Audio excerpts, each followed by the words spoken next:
Nau mai ki whakamiere.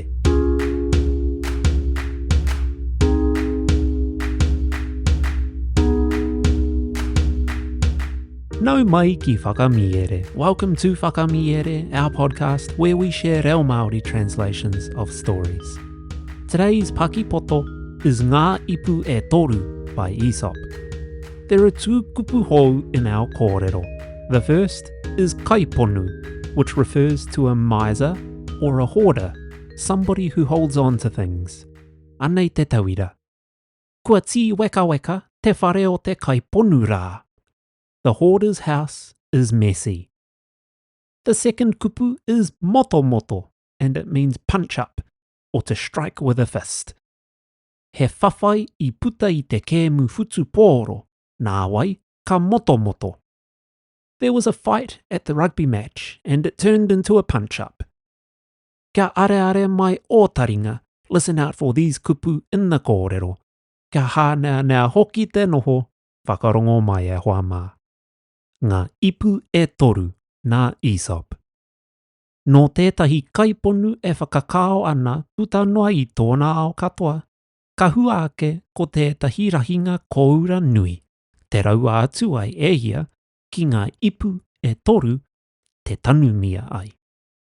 Me he marama ia ka roku I te pai, ka rāhiritia āna tama e toru, whakamohio atu ai mō ngā taonga kua waiho kia rātau, me ngā wāhi I huna ai, arā, I ngā ipu e toru. Kotahi ki ia o rātou. Engari, ki hai oti āna kōrero, ka ngoi kore ā, ka hemo ia. Nā, I te korenga o ngā taitama nei I kite I ēnei ipu, ka whakatau e tūpono ana kua rere kē ngā rahinga me ngā hua o roto. Ā, I te hemonga o tō rātou matua, I mua I tāna wāwāhi I tēnā ipu, ki tēnā tama, ka mahue mai tērā mahi ki a rātou anō. Nā reira, I te wāwāhi tia, o ngā rawa ka puku haere te rai, ka kokoraho ia tama I te ipu nui rawa atu. I pēnā tētahi, nā tōna mātā muatanga. I pēnā tētahi anō, I te korenga o ōna whenua. I pēnā te pōtiki, tā te mea ko ia te tino a tōna matua. Ā, kaore e kore kua takohatia te wāwāhitanga rahi ki aia mēnā tōna matua I tāia te whakaoti tāna ōhā ki. Ka rere ngā tohe tohe, nāwai, ka moto moto. Ā, kaore tētahi I ora iti me te korenga I mamai. Mea ake I te mutunga iho, o te mieretanga me te tinihanga, ka kitea I te hahunga I ngā ipu e toru, kua ōrite pai te rahinga me ngā hua o roto. Ko te kiko o te kōrero, me mōhio pū ki tō take, āmua I tāu motonga. The Three Vases by Aesop. By a lifetime of scraping, a miser once hoarded up a large quantity of gold, which he placed in 3 vases and buried. When at length, being on his deathbed, he called his 3 sons to him and informed them of the treasure he had left them, and of the spot in which it lay hidden, in the 3 separate vases, one for each of them, he could not finish all he had to say. A fainting fit seized him, and he expired. Now, as the young men had never seen these vases, they concluded that in all probability they would differ in size and value, and as their father died before he could assign to each his particular vase, that business must be settled by themselves.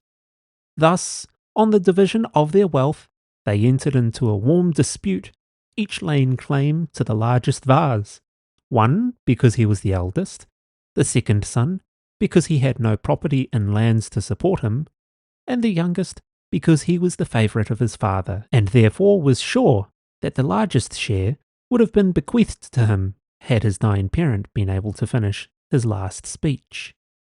Words at length ran very high, and quickly came to blows, from which none of them escaped unhurt. When, after all this wrangle, ill blood, and mischief was done, it was discovered on digging up the 3 vases that they were exactly equal in size and value. The moral being, be sure of your cause before you quarrel.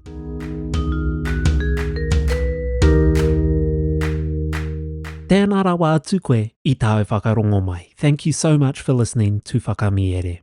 If you're looking for a way to support Whakamiere, you can now purchase digital copies of all the stories from every one of our Paki Waitara episodes without needing to subscribe. Simply visit the Whakamiere Patreon page and head over to the shop tab. You'll find all the Paki Waitara there. If you've enjoyed what you've been listening to and want to show your tautoko in a non-pūtau way, please consider leaving a like and a review on your podcast app. It really helps small podcasts like this to grow.